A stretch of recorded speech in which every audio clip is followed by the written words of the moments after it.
broke-down car, we weed eat it. We stuck a weed eater up under there as far as we can go. All right, we haven't done this side yet, but you see how this grass is not weed eated around the car. Yeah, we'll come back with the blower and blow all that stuff out. If it's a car that's been detailed, I just stay away from it. Call them, leave a note. Right here, we did the same thing. Weed eat it as far as we can. Up under the vehicle, you got to put that weed eater up under the vehicle as far as you can go without putting grass everywhere. This side, we didn't do it yet. You can see how the grass is still like that. Guys, the reason I'm telling you this is a sort of a long video. Don't give a customer a reason not to pay you. All right, so these customers are not at home. They may be on vacation or they may be just sitting in the house. They haven't never gotten me yet, so that's why we're doing it. I don't get payment until I finish. I don't like taking payment ahead of time. I try to stay as professional as possible. But when you leave stuff like that, when you leave that grass and stuff around an abandoned vehicle, a broke down vehicle in the yard, once again, I'm always saying it doesn't look professional. All right, it doesn't. If you're a landscaper, guys, use your eyeballs as if you were the customer and not the landscaper trying to figure out any kind of way to nickel and dime a customer. All right, I did a video and say you're not a professional if you leave weed cracks in the curb cracks like that. All right, well, we'd eat those out, but normally we hit it with a grass and weed killer. We don't have to come back. I don't charge them for that individually. All of that is worked into the price, guys. I give an example. If I know I'm going to charge them, I'm just making up something. $3 every time I come out to weed eat that stuff out the crack. We're going to do the yard almost 20 something times. Let's just say 25 times. That's what, $75. Guys, I add that into my final price. So if I'm charging them $70, I'm just making this up. I might charge them $80 for that. Here's the kicker.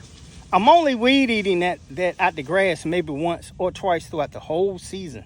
The grass and weed killer does the rest. All right, so I'm trying to get guys to be as more professional as possible with professional pricing.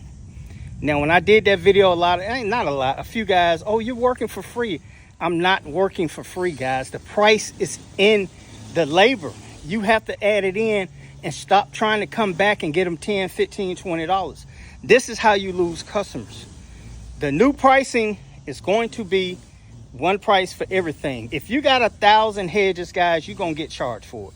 It's just that simple. I'm not telling you give them one price, a cheap price that you can do everything. No, you calculate it all in. Some of you couldn't get that through your greasy heads and you're all in the comments about, oh, you're working for free. I charge for everything.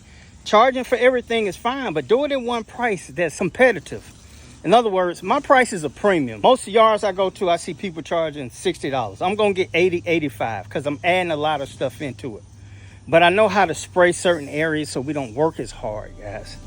It's just that simple. So when you come around, you got these gates, stuff like that, juniors in their backyard, you got to make sure you get that done real good. Over here, you charging for this, but you come back and use a light dose of grass and weed killer when the sun is shining for 4 or 5 days.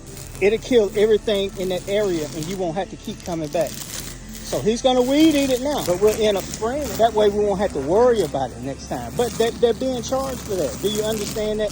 Is that getting through your greasy head? If you don't know what I'm talking about, guys, that's from Coming to America.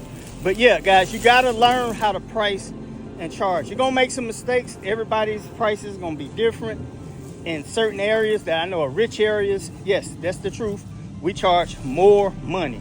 In areas where it's a lot of competition, I charge more than what the rest are charging because I offer a premium service. I don't come in and rush cut yards. And you got to cut for a profit.